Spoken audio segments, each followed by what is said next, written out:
You think you know your sister. You think blood means something. Then you find 3 hidden bank accounts, text messages calling your parents suckers, and nearly $500,000 that was never yours to lose. I exposed everything. But the real question is not what I did to her. The real question is what I did to myself. My name is Emily, and this is the story of how I saved my parents from my own sister. Let me start at the beginning. I was born in Columbus, Ohio, on a cold November morning. My sister Jessica came 2 years earlier, in the middle of a heat wave. My mother loved to tell the story of Jessica's birth as if it were a miracle. The sun was shining, the birds were singing, and Jessica came out screaming like she was already demanding the world's attention. My own birth story was shorter. It was raining. I was quiet. My mother always said that told her everything she needed to know about us. Jessica was the star, I was the audience.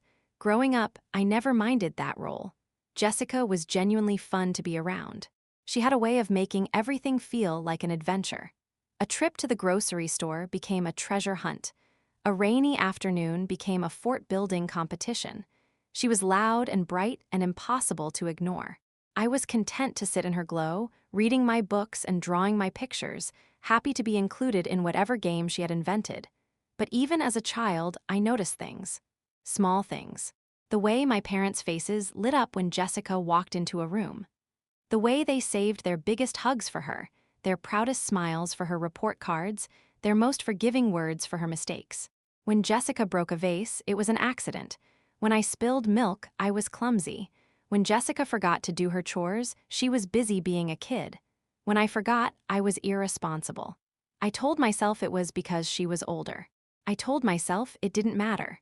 I told myself that love wasn't a competition, but love is always a competition when one person is constantly winning. Jessica sailed through high school like a ship with the wind at her back.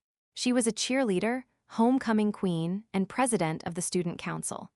She got into a good college on a partial scholarship, and my parents cried tears of joy when she left. They cried again when she met Derek, a handsome young man from a family with money. They cried at her wedding, a lavish affair that cost more than my entire college education. I paid for my own college education, community college for 2 years, then a state school for the remaining 2. I worked nights at a diner and weekends at a library. I graduated with honors and a degree in accounting, and I got a job at a small firm in Columbus. My parents were proud of me, I think, but their pride was the quiet kind. The kind that doesn't get posted on Facebook or bragged about at family gatherings. Jessica's life, on the other hand, was a highlight reel. She and Derek bought the big house in the gated community. They had 2 beautiful children, a boy and a girl, who looked like they belonged in a catalog. They went on vacations to places I had only seen in movies. They drove cars that cost more than my annual salary, and every few months my parents would get a phone call. The calls always started the same way. Jessica's voice, shaky and small. "Mom, I hate to ask this, but..." And then the reason, Derek's business was struggling. The kids needed braces, the roof had a leak, the car needed a new transmission, a medical emergency, a family crisis, an unexpected bill. My parents never said no. They couldn't. Jessica was their daughter, and her children were their grandchildren. They would rather starve than see their family suffer. So they gave. They gave until their savings account was empty. Then they gave from their retirement fund. Then they started borrowing against their future. They took out loans. They maxed out credit cards. They stopped buying new clothes and new shoes and new anything. My dad's mailman uniform grew threadbare. My mom's car had a dent in the door for 3 years because they couldn't afford to fix it. I watched this happen from the sidelines, and every time I tried to intervene, I was met with the same response. "You don't understand, Emily. You don't have children. You don't know what it's like to see your baby in pain." I didn't have children, it was true, but I had parents, and I was watching them disappear. The Tuesday that changed everything started like any other day. I woke up to the sound of my cat, Miso, knocking things off my nightstand. I made coffee in my 1-cup maker and stared out the window of my small apartment. The sky was the color of old laundry. Rain was coming. I went to work. I sat in my cubicle. I stared at spreadsheets. The numbers blurred together because my mind was elsewhere. My parents had called the night before with another Jessica crisis. This time it was the mortgage, $40,000, or the bank would take the house. My parents had mentioned something about a reverse mortgage. I had gone to bed with a knot in my stomach that refused to loosen. Then my phone buzzed, my mom's name on the screen. "Emily, honey, your father and I need to talk to you. Can you come over for dinner tonight?" "Sure, Mom." "What's wrong?" A pause, the kind of pause that carries the weight of unspoken things. "We'll talk when you get here." I left work early. I told my boss I had a family emergency, which was not a lie. I drove through the rain to Maple Street, my windshield wipers working overtime. The house looked smaller than I remembered, or maybe I was just seeing it clearly for the first time. The paint was peeling. The gutters were sagging. The flower beds that my dad used to tend with such care were empty except for weeds. Inside, my mom was making meatloaf.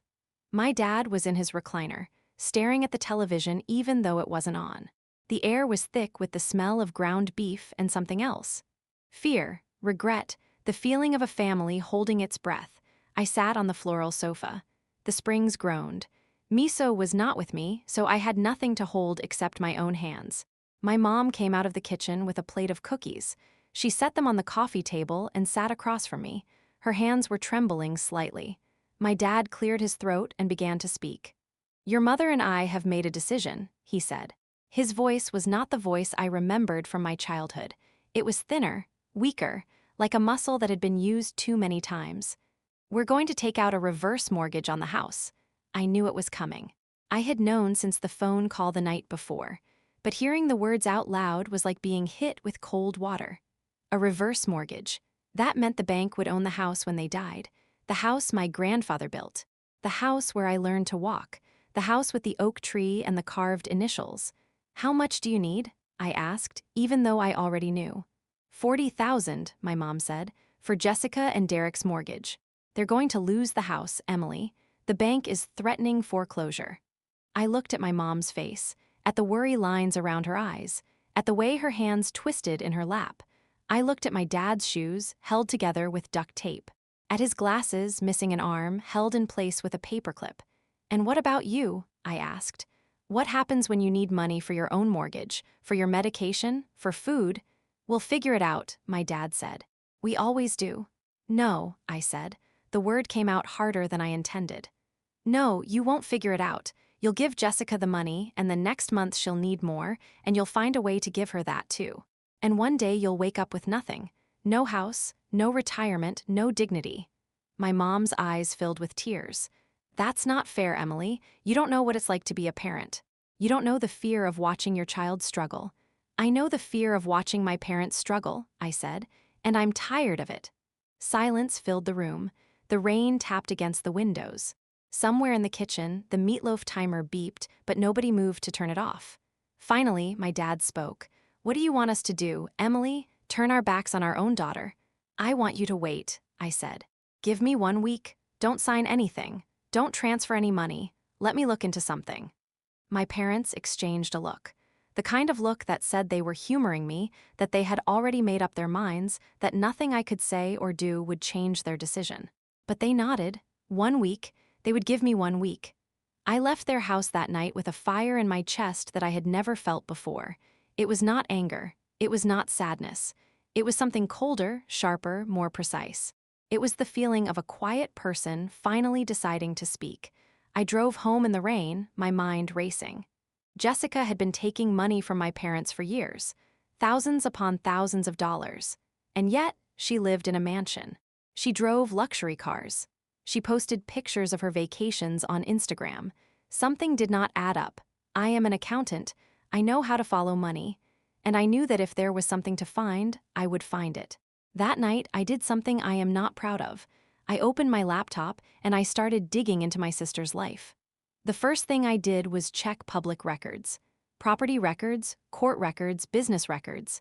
What I found was interesting. Jessica and Derek's house was not in foreclosure. In fact, according to the county recorder's office, they had paid off their mortgage entirely 6 months earlier. I checked twice. 3 times. The lien release was right there, filed and recorded, signed by a bank officer. So the story about the mortgage was a lie. That was not surprising. Jessica had lied about money before. But this lie was different. This lie was designed to extract $40,000 from my parents. $40,000 they did not have. I moved on to social media. Jessica was careful about what she posted publicly, but her friends were not. I spent hours scrolling through the photos and comments of her inner circle. I found pictures of her at a casino in Las Vegas, holding a glass of champagne. I found pictures of her at a spa in Arizona. I found pictures of her wearing jewelry that looked like it cost more than my car. Then I remembered something. Years ago, Jessica had visited me at my apartment and used my laptop to check her email. She had forgotten to log out. I had never looked at her account because I respected her privacy. But that night, I opened the browser and typed in the address for her email provider. Her login information was still saved. My heart was pounding as I clicked the sign-in button. Her inbox was a disaster. Thousands of unread promotional emails, newsletters, and spam, but I knew what to look for. I typed bank into the search bar, then account, then statement, then transfer. The results were overwhelming. Dozens of emails from banks I had never heard of. Banks in the Cayman Islands, banks in Switzerland, banks with names that sounded like they were designed to hide money. I opened the first one, a monthly statement from a Cayman Islands bank. The account holder was Jessica Marie Thompson, which was her maiden name. Derek's name was nowhere on the account. The balance at the top of the statement made me stop breathing. $247,000. I opened the next one, a different bank, a different account. $112,000. The next, $89,000. By the time I had finished opening every statement, I had mapped out a network of 3 secret accounts containing a total of nearly $450,000. The money had come from one source, my parents. Every deposit was labeled with a note. Mom and Dad house payment. Mom and Dad medical bills. Mom and Dad grandchildren's school fees. My parents had been sending Jessica money for years, believing they were saving her from disaster. Instead, she had been hoarding their gifts in offshore accounts, letting the money grow while my parents grew old and tired and poor. But that was not the worst part. I kept digging. I searched for text messages. Jessica had her text messages backed up to her email, a feature she had probably enabled without thinking about the consequences. I found conversations with her best friend, a woman named Tiffany. The messages spanned years, and they painted a picture of a woman who had no guilt, no shame, no conscience. One message from Jessica read, "Mom and Dad wired me another $10,000 today. All I had to do was cry a little. They are such suckers." Another read, "Emily is so pathetic. She lives in that dumpy apartment and drives that old car. Like, get a life, sis. Some of us are actually successful." Another, "Derek thinks we're struggling. LOL. If he only knew about my little nest egg. I'm keeping that for myself in case I decide to upgrade." Another, "My parents would give me their last dollar if I asked, and I have, many times. They'll die broke and they won't even know it was me." I read those messages over and over until my eyes burned and my stomach turned. I wanted to scream. I wanted to cry. I wanted to drive to Jessica's house and shake her until her perfect teeth fell out. But I did not. Instead, I printed every single piece of evidence. The bank statements, the text messages, the property records. I organized them in a binder, tabbed by category, with a timeline in the front. I wanted my parents to see the truth in a way they could not ignore. I did not sleep that night, or the next night. I called in sick to work and spent 3 full days building my case. I wanted no loose ends. I wanted no room for Jessica to lie her way out. By the 4th day, I was ready. I called my parents and told them to come to my apartment. I did not give them a reason. I just said it was urgent and that they should not tell Jessica. My mom arrived first, her face tight with worry. My dad came an hour later, still in his mailman uniform. They sat on my second-hand couch, and I sat across from them on a wooden chair. Miso, the cat, jumped into my mom's lap, sensing that she needed comfort. "Before I show you anything," I said, "I need you to promise me something. You need to let me tell the whole story before you say a word.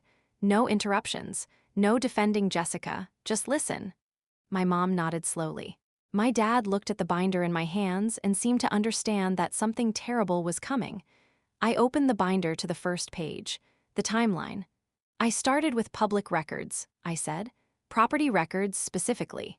Do you know when Jessica and Derek bought their house? About 8 years ago, my mom said, right after they got married. Correct, I said. And do you know how much they paid for it? Around 300,000, I think, my dad said. 320,000, I said. And do you know how much they still owe on the mortgage? My parents exchanged a look. A lot, I assume, my mom said. That's why they need the 40,000. I shook my head. They don't owe anything. According to the county recorder's office, they paid off their mortgage in full 6 months ago. The house is theirs, free and clear. My mom's mouth fell open. My dad leaned forward, his brow furrowed. That can't be right, he said. Jessica told us just last week that they were behind on payments. Jessica lied, I said, and that is not the only lie. I turned to the next section of the binder, the bank statements. Over the past 8 years, you have given Jessica approximately $300,000. I have tracked every single transfer, every check, every wire. I know exactly how much money left your accounts and where it went. I showed them the first bank statement. The Cayman Islands account with $247,000. This is one of Jessica's secret accounts, I said. She has 3 of them, all in her maiden name, all offshore. The total balance is nearly $450,000.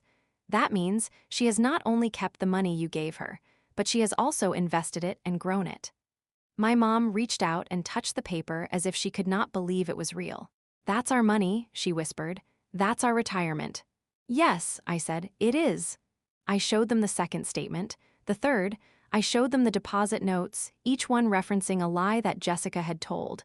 House payment, medical bills, car repairs, school fees, none of it was real. Every single request had been a fabrication designed to extract money from 2 people who loved her unconditionally. My dad was quiet, too quiet. His face had gone pale, and his hands were clenched into fists on his knees. I knew he was not angry yet. He was still processing. Still hoping that there was an explanation, a misunderstanding, a way to make this not true. Then I showed them the text messages. I had printed the conversations in chronological order, starting with the earliest and ending with the most recent. I handed the stack to my mom and watched her face as she read. The first few messages made her frown. The next few made her eyes widen. By the time she reached the message about being suckers, her face had crumpled like paper. Tears streamed down her cheeks, but she did not make a sound. She just kept reading. My dad took the pages from her hands and read them himself. His jaw tightened. His nostrils flared. When he finished, he set the pages down and looked at me with an expression I had never seen before. It was not anger or sadness. It was something worse. It was the look of a man who had just realized that his entire understanding of his family was a lie. She called us suckers, he said. His voice was hollow. Our own daughter called us suckers. And she called me pathetic, I said. But that doesn't matter. What matters is that she has been stealing from you for years, and she has no intention of stopping. The reverse mortgage was just the next chapter in the same story. My mom finally spoke. Her voice was raw. What do we do? I had been waiting for that question. I had prepared an answer. First, you cancel the reverse mortgage. Do not sign anything. Do not give Jessica another dollar. Second, you let me handle the rest. The rest? My dad asked. Jessica is going to come to you when she realizes the money isn't coming. She is going to cry. She is going to manipulate. She is going to say anything she can to make you feel guilty. You need to be ready for that. You need to remember what she said in those texts. You need to remember that she called you suckers. My parents stayed at my apartment that night. My mom slept on the couch, and my dad slept on the blow-up mattress I kept for guests. I did not sleep at all.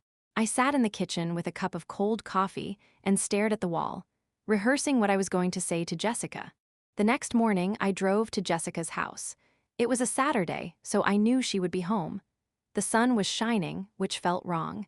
This was not a sunny day kind of conversation. This was the kind of conversation that should happen under a storm cloud with thunder in the background. I parked my Honda on the street and walked up the driveway. The house was even more impressive up close. Stone facade, 3-car garage, landscaping that probably cost more than my monthly rent. I rang the doorbell and waited.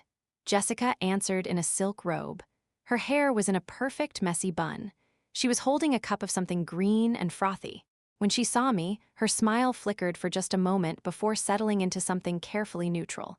"Emily, what are you doing here? Did Mom and Dad send you with the money?" I stepped past her into the foyer. The marble floors gleamed. A chandelier hung overhead. On the wall, there was a family portrait of Jessica, Derek, and the kids, all of them smiling like they had never known a moment of worry. "No, Jessica, they didn't send me with the money. They sent me to tell you that the bank of Mom and Dad is closed." She laughed, actually laughed. The sound echoed off the marble floors. "What are you talking about? They love helping us. They told me just last week they were taking out a reverse mortgage. They changed their minds." Her smile faltered. "Change their minds? They can't change their minds. I need that money.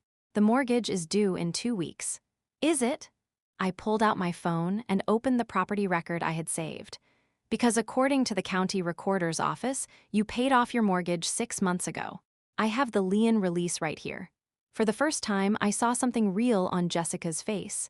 Fear. It was quick, there and gone in a flash, but I saw it. "I don't know what you're talking about," she said, but her voice was higher now, thinner. "That must be a mistake. Maybe the county made an error." "The county didn't make an error, Jessica. You did. You left your email logged in on my laptop years ago, and I found everything. The Cayman accounts, the Swiss accounts, the text messages with Tiffany where you called Mom and Dad suckers." She backed up. Her green drink sloshed over the rim of her cup and splashed onto the marble floor. "You went through my email? You left yourself logged in. But that's not the point. The point is that Mom and Dad have seen everything, every statement, every text. They know what you've been doing." Her face crumpled, but it was not guilt that twisted her features.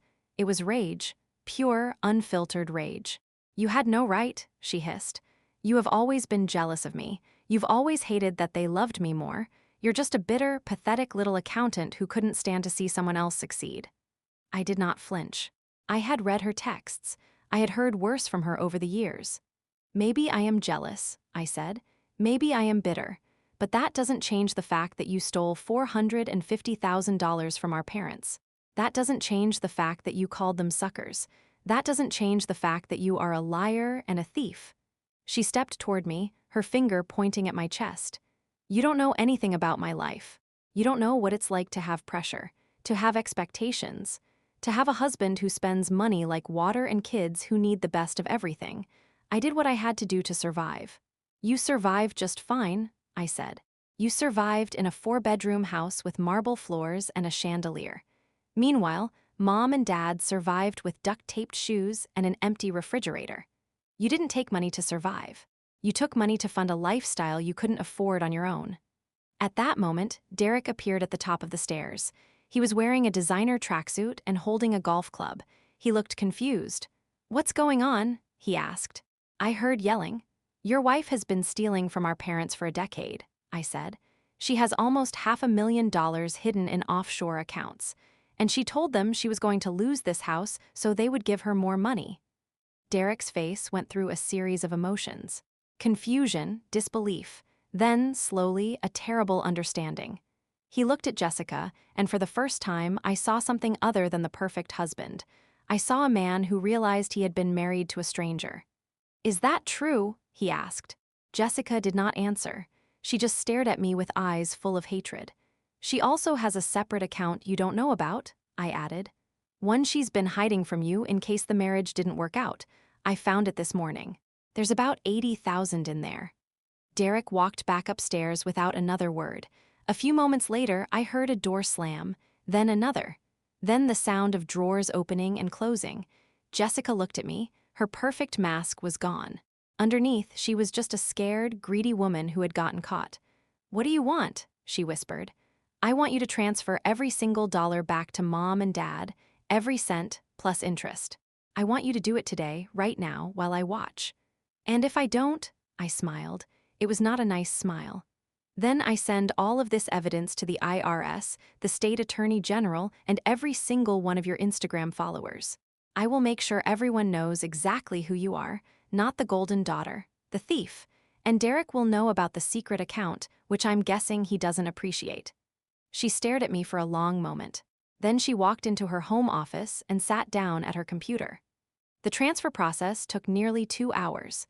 Jessica had to move money between accounts, convert currencies, and deal with international banking regulations. I sat in a chair behind her, watching every click, every keystroke. Her hands were shaking so badly that she mistyped the account number 3 times. When the final transfer went through, I stood up. The total amount was $447,000, plus $10,000 in interest. Every penny that Jessica had stolen from our parents was now back in their account. "You're not going to see Mom and Dad for a while," I said. "They need time, and honestly, so do you. I hope you use it to become a better person." I walked out of her perfect house, got into my beat-up Honda, and drove to my parents' house. They were sitting on the porch, holding hands, waiting for me. I told them the money was back. I told them the reverse mortgage was canceled. I told them they could retire. My mom started crying. My dad hugged me so hard I thought my ribs might break. "We're so sorry, Emily," my mom said. "We should have listened to you years ago. We should have seen what was happening. We were so blind." "You weren't blind," I said. "You were loving. There's a difference. You believed the best in your daughter because that's what parents do. She took advantage of that. That's not your fault." My dad pulled back and looked at me with red-rimmed eyes. "What happens now, with Jessica?" I sighed. "That's up to you. I can't tell you what to do, but I can tell you what I think. I think you need some distance. I think you need to let her feel the consequences of her actions. And I think you need to protect yourselves because she's not going to change overnight." My parents nodded. They understood. The weeks that followed were strange. My parents did not call Jessica, and she did not call them. The silence was heavy, but it was also healing.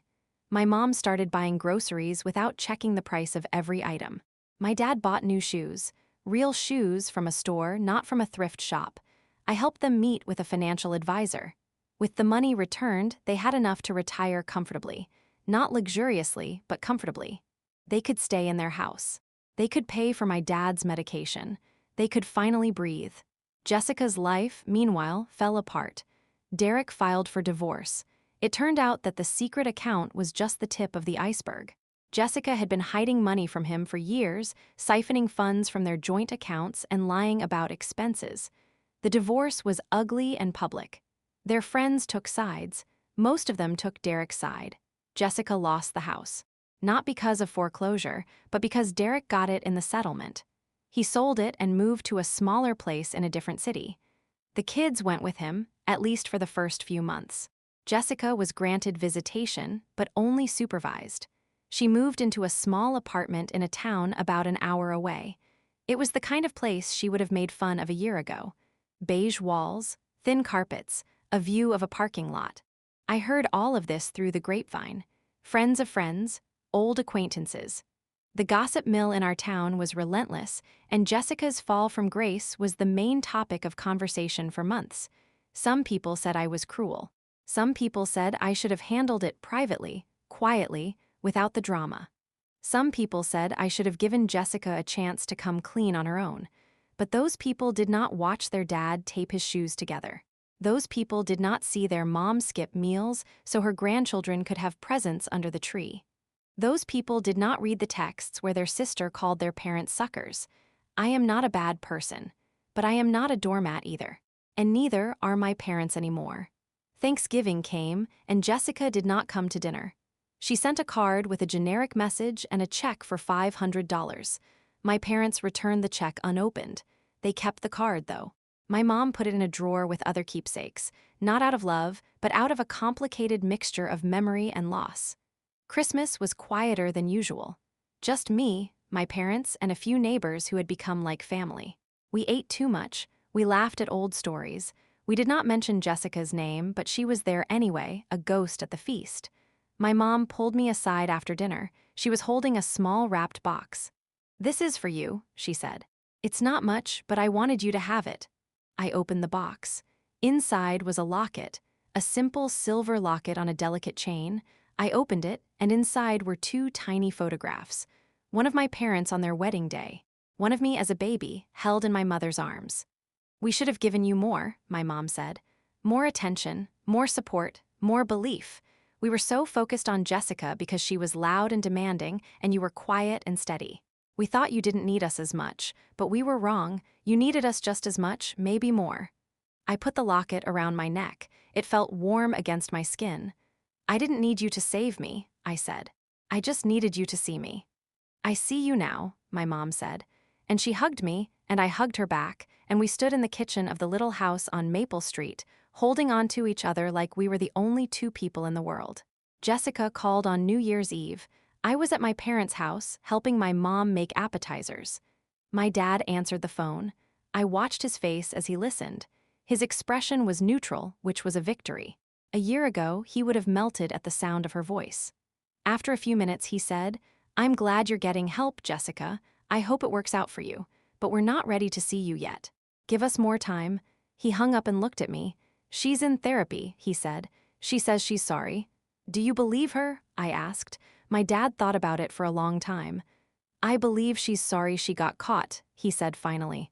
"I don't know if she's sorry for what she did. There's a difference." "There is," I said. "A big one." The months passed. Spring came, and the flowers in my dad's garden bloomed for the first time in years. He had bought perennials with some of the returned money, and the backyard was a riot of color. The oak tree still stood, our initials still carved into its trunk. Emily and Jessica, inside a lopsided heart. I looked at those initials sometimes and wondered if the heart could be repaired. Not carved over, not erased, but healed somehow. I did not have an answer. Some wounds are too deep for easy healing. Some betrayals cut to the bone. But I also looked at my parents, at the color in their cheeks, at the spring in their step, at the way they held hands when they watched television. They were not young, they would never be rich, but they were free, free from the lies, free from the manipulation, free from the endless, exhausting cycle of giving and guilt. And that, I decided, was enough. My name is Emily. I am 26 years old now. I still live in my small apartment with my cat Miso. I still work as an accountant, staring at spreadsheets and making numbers balance. My life is still small, but it is mine. My sister demanded money from my parents. I exposed her secret accounts. And in doing so, I did not just save my parents from financial ruin. I saved them from a lifetime of being used by someone who was supposed to love them. Some people might call that revenge. I call it justice. And justice, my friends, is the sweetest feeling in the world. But let me tell you something else. Something I have learned in the months since that rainy Tuesday. Justice is not the end of the story. It is the beginning of a different story. A harder story, the story of what comes after. My parents still love Jessica. They cannot help it. She is their daughter, and love does not turn off like a faucet. They think about her every day. They worry about her. They wonder if she is okay, if she is eating, if she is lonely. They pray for her, even though they are not sure they believe in prayer anymore. I do not love Jessica the same way. I am not sure I ever did. I loved the idea of her, the sister I wished I had, the one who would protect me and laugh with me and stand by my side. That sister never existed. She was a mirage, a story I told myself to make the loneliness easier to bear. But I do not hate Jessica either. Hate is too heavy. Hate would mean she still has power over me, and I have given her enough of my life already, so I have let her go, not with anger, not with forgiveness, just with a quiet acceptance that some people are not capable of being who we need them to be, and that is not our fault. It is just the way things are. Last week, I got a letter from Jessica. A real letter, handwritten on plain white paper. No return address, but I recognized the handwriting. She wrote that she was sorry, that she was working on herself, that she hoped one day we could be sisters again. I read the letter 3 times. Then I put it in the drawer with the locket my mom gave me. I did not write back, not because I am cruel, but because I am tired. Tired of being the one who has to fix things. Tired of being the one who has to understand. Tired of being the one who has to forgive. Maybe one day I will write back. Maybe one day we will sit across from each other at a coffee shop and try to find the pieces of a relationship that broke so long ago we cannot remember what it looked like whole. But not today. Today I am going to make coffee. I am going to pet my cat. I am going to go to work and stare at spreadsheets and make numbers balance. Because that is my life now. Small, quiet, mine, and that is enough. My name is Emily. And this is my story. I hope you never have to live it. But if you do, I hope you remember that you are stronger than you think, that you are braver than you believe, and that sometimes the most loving thing you can do for someone is to stop letting them hurt you. The rain has stopped. The sun is coming out. And for the first time in a very long time, I think I am going to be okay.